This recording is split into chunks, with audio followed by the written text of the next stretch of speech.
Jamila, you've recently published a paper about working to include local, traditional, and indigenous knowledge.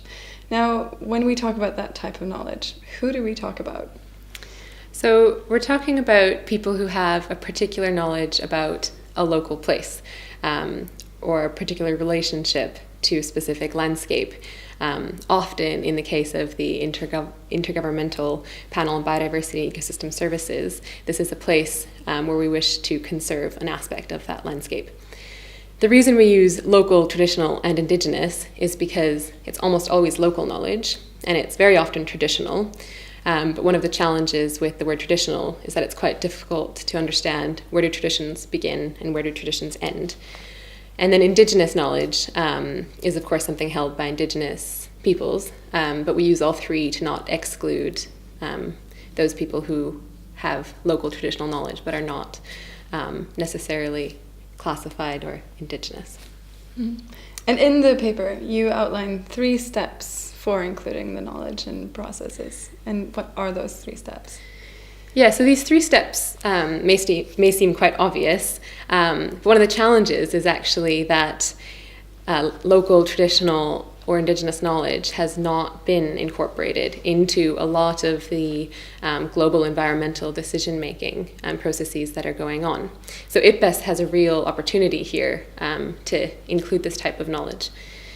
And the first step is just plainly to identify what different types of knowledges exist. So this can be, for example, information or mental models or values. And information is generally the easiest type of knowledge to reconcile with multiple stakeholders. Mental models are often quite useful to make clear when bringing multiple stakeholders together. But values can be one of the most contentious things that can either separate or bring people together. And so again, that's something to make quite explicit at the beginning of this type of process of incorporating multiple knowledges into this type of process. And the second one is to collate and validate this knowledge. And again, this validation process can be quite difficult, and there are also very different viewpoints on how to do this.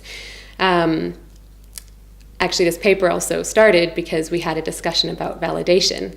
So I was telling Bill Sutherland about another author on this paper about this grandmother that I had met in the Pamir Mountains, and how she was telling me how she uses her grains to make a certain type of soup, and the ecosystem benefits that type of cultivation brings.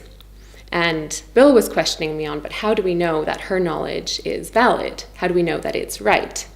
And so bringing together scientists and people, holders of traditional or local knowledge, such as this grandmother, is still a real challenging point. And one of the ways that we propose to do this, which is the 3rd step, is how to bring this local knowledge in together with conventional knowledge, and how to reach a consensus around the knowledge that will be put into action to help conserve biodiversity.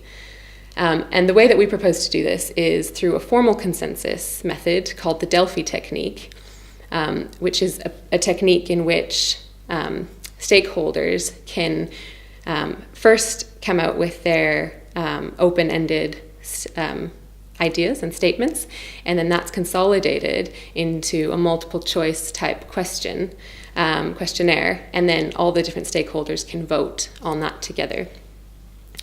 So this is a really great technique for IPBES to consider in terms of making decisions quickly, which also needs to be done.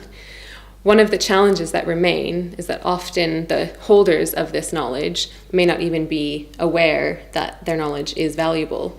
So there still is the risk of a bias for scientists from the global north or more powerful stakeholders to have more of a stake in the type of knowledge that's considered.